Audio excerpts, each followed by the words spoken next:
Good evening.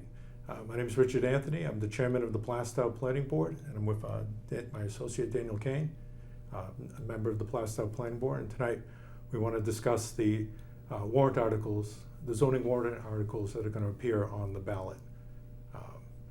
Dan, if you want to maybe say a few words about some of the methodology that. Sure. I think what we wanted to do is give everyone a little bit of the background of how these ordinances were created. Basically, we started with a big bowl of suggestions and eventually narrowed our way down to the 11 ordinances that you will see on the upcoming town warrant. So I think the methodology that we initially adopted was to, we accept the fact that ambiguity, this would be slide 2, accept that ambiguity is the enemy of all zoning ordinances, and we acknowledge that our zoning ordinances are permissive. And we've anchored our proposals in the revised statutes annotated, or RSAs. And we've carefully sourced the language, we've engaged counsel for review, and had public hearings on these ordinances here. So perhaps you want to talk about Dan, you want to talk about the methodology of which we're going to do this presentation. So for each of our proposed ordinances, we basically grouped them into kind of topics. One was the promotion of economic development, primarily through the relaxing of restrictions. The second was the clarification of authority, enforcement, and appeal. And then we took a look at certain best practices that were out in the greater New Hampshire zoning ordinance community and added those, as well as paid attention to what was going on at the state level. And there are certain statutory requirements that were done last year during the New Hampshire legislative session that we had to reflect in our ordinances. And then finally, we dealt with prime wetlands. All right, so for purposes of this presentation, I think what we're going to do is we're going to basically define what the ordinance's purpose was, provide an explanation, and cite the source of the ordinance language. How the ordinance will appear on the ballot, full text, partial text, or a summary table of contents, and note the planning board's recorded recommendations.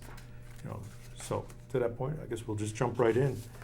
I'll take the first one. Warrant article Z25-1. That's going to be slide number 5.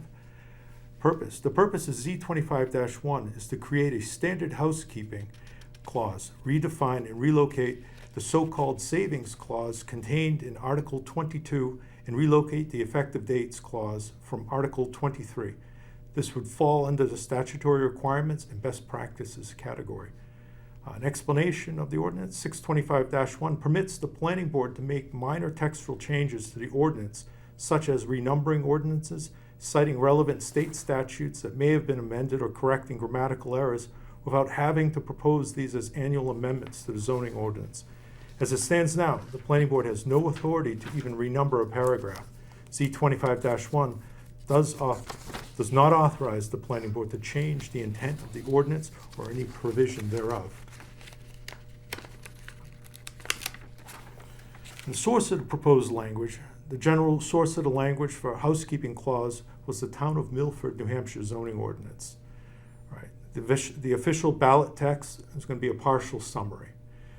The recommendation, the planning board, after a public hearing, unanimously recommended Z25-500. Okay, I'll take Z25-2. This is essentially the definitions article in our current ordinance.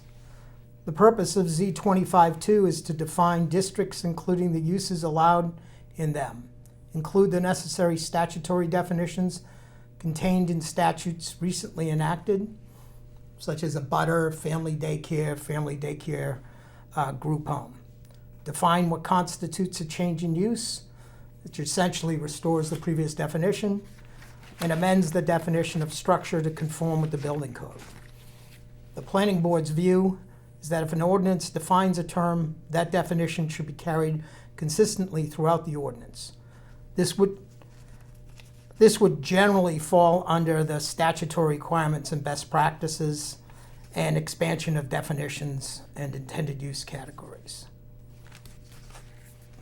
Z25-2 clarifies how defined terms are to be used in the ordinance, creates specific definitions of residential, commercial, industrial uses and their zoning districts within the ordinance where none were previously specifically defined.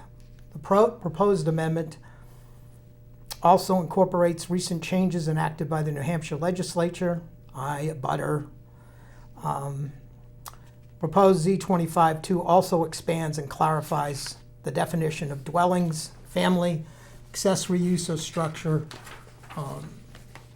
exterior storage, and change of use.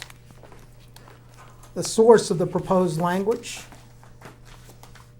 was the town's noise ordinance as it relates to districts and uses, the planning board, and the town of Bow, New Hampshire's zoning ordinance in general.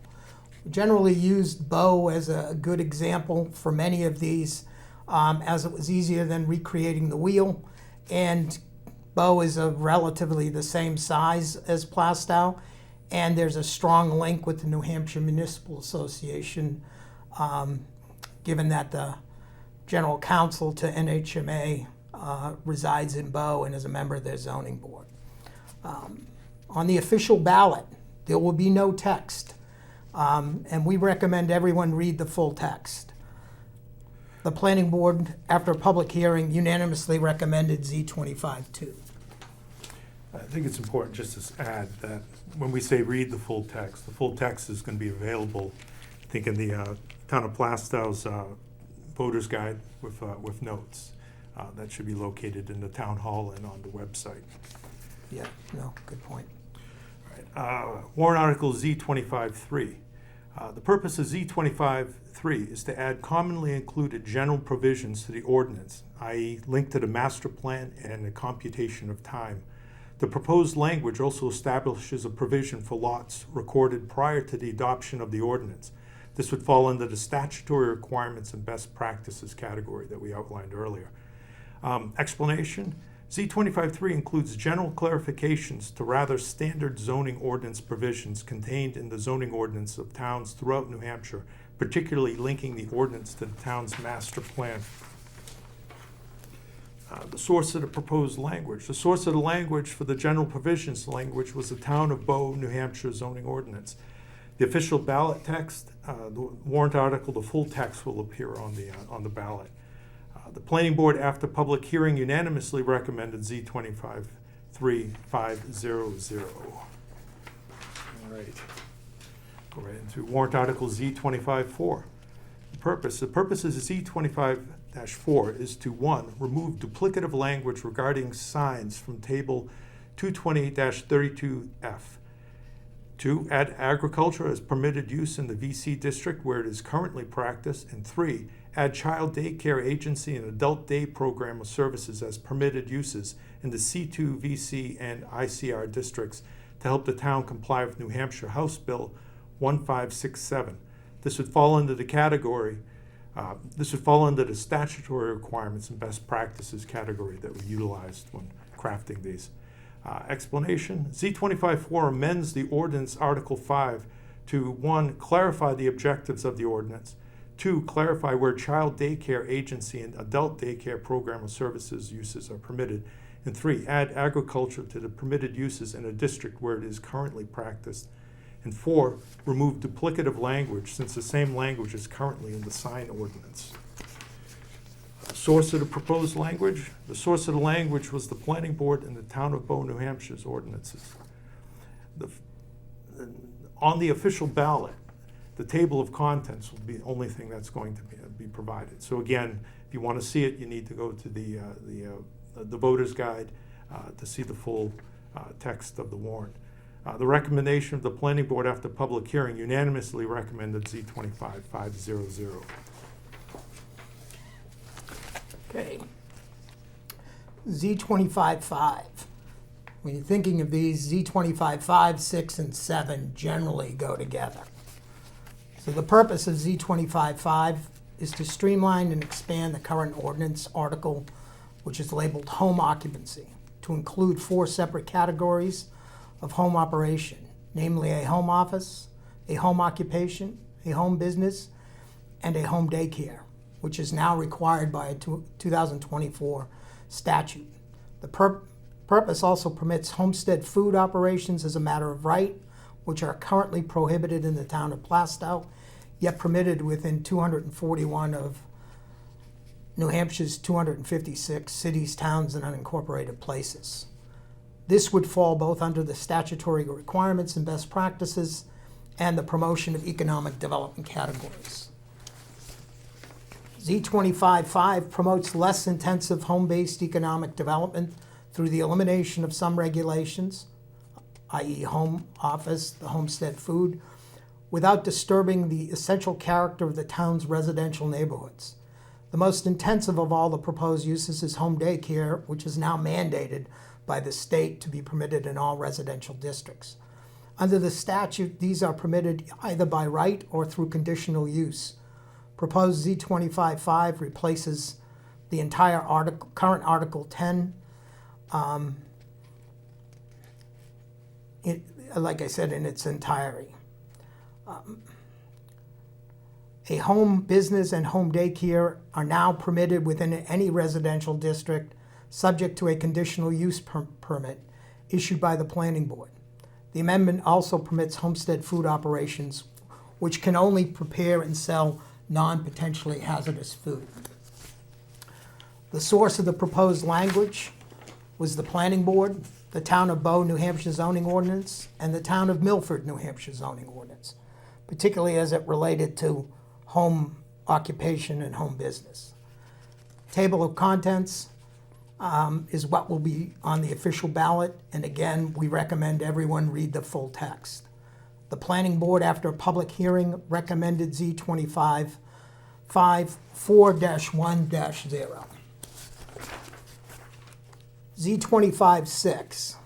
The purpose of Z25.6 is to reflect the uses established in Z25.5 in the district tables located in Article 5 of the ordinance. In order to get 5 to work, you need to place the specific permitted uses in Article 5. This would fall under both the statutory requirements and best practices and the promotion of economic development categories. Z25.6 amends Article 5 of the ordinance to reflect minor general housekeeping. For example, including the village center as a defined district where it's not listed now, and to conform all the Article 5 district tables to the provisions of a home operation as proposed in Z25.5. The primary reason for Z25.6, as I said, is Z25.5, and they should be viewed in tandem, as one does not work without the other. Source of the proposed language for Z25.6 was the Planning Board and the town's existing ordinance. This will again show on the official ballot as a table of contents, and we recommend everyone read the full text. The Planning Board, after a public hearing, recommended Z25.6 3-2-0. Z25.7. The purpose of Z25.7 is to establish the process for conditional use permits as allowed pursuant to RSA 674-21, Innovative Land Use Controls. The intent for Z25.7 is to work in tandem with Z25.5 and Z25.6 as it relates to a home business and home daycare only. This would fall under both the statutory requirements and best practices and the promotion of economic development categories. Z25.7 establishes a permitted innovative land use tool for the Planning Board to use in overseeing certain permitted use development within the town. This proposed amendment creates a layer of non-site plan oversight for those permitted uses that may require more scrutiny to make sure issues such as noise, light, traffic, visual effects are appropriately addressed in establishing the permitted conditional use without requiring the full-on site plan review process. Conditional use permits are essentially a lighter touch. The source of the language for the conditional use regulations was RSA 674-21, the Town of Bow, New Hampshire zoning ordinance, and the Town of Milford, New Hampshire zoning ordinance. On the official ballot, this will appear as a table of contents, and again, we recommend everyone read the full text. The Planning Board, after public hearing, unanimously recommended Z25-7, 500. Warrant Article Z25-8. The purpose of Z25-8 is to establish specific setbacks for parking, structures, and wastewater systems in areas where prime wetlands have been designated. Z25-8 is linked with Z25-11 in that if this proposed amendment fails to pass, then Z25-11 would be null and void. This would fall under the prime wetlands category that we use to approach these amendments. Explanation. Z25-8 originates from the town's Conservation Commission and amends the buffers related to the prime wetlands. Previously, the buffers listed in the ordinance included buffers setbacks for prime wetlands and were included as placeholders only. In recognition of the importance of protecting prime wetlands to the citizens of Plaistow, the Conservation Commission is recommending an increase of 25 feet to the setbacks for parking and structures and wastewater systems from those similar uses in the existing setbacks for wetlands greater than 3,000 square feet. No increase to the limited use buffer is being proposed for prime wetlands. The source of the proposed language. The source of the language was the Conservation Commission. On the official ballot, the full text will appear. The recommendation, the Planning Board, after a public hearing, recommended Z25-8, 320. Warrant Article Z25-9. The purpose of Z25-9 is to completely rewrite the current ordinance article and to establish a clear enforcement process to carry out the mission and intent of the ordinance. This would fall under the clarification of authority, enforcement, and appeal category. Z25-9 creates a customary enforcement process within the ordinance where none previously existed, and furthermore establishes a clear-cut authority and responsibility linked to applicable RSAs, where none exists in the current ordinance other than related to fines. It creates an informal resolution process before fines and penalties are assessed and legal action is taken on violations that do not pose an imminent threat to public health, safety, and welfare. It permits the town to avail itself of a least costly option to pursue enforcement remedies through the district court versus the superior court, which could benefit taxpayers, and finally outlines the appeal process. None of those existed in the current ordinance. Source of the language was the Town of Bow and the Planning Board. This will appear on the ballot as a table of contents, and we recommend everyone read the full text. The Planning Board, after public hearing, recommended Z25-9, 401. Warrant Article Z25-10. The purpose of Z25-10 is to remove the word content and reference to specific fees. This would fall under the statutory requirements and best practices category. Explanation. Z25-10 conforms the current sign ordinance with federal law prohibiting the regulation of sign content. The proposed amendment also removes certain language regarding fees, which are otherwise contained within the town's fee schedule. The source of the proposed language. The source of the language for amending the sign ordinance was the town's planning department. On the official ballot, the full text of the warrant will appear. The Planning Board, after a public hearing, unanimously recommended Z25-10, 500. Warrant Article Z25-11. The purpose of Z2511 is to designate in certain areas in town as prime wetlands as authorized in RSA 482-A:15. This would fall under the prime wetlands category. Explanation. The proposed Z2511 officially designates 37 existing wetland areas in the town as prime wetlands to further protect these areas. If proposed amendment Z25-8 fails to pass, this amendment would become null and void.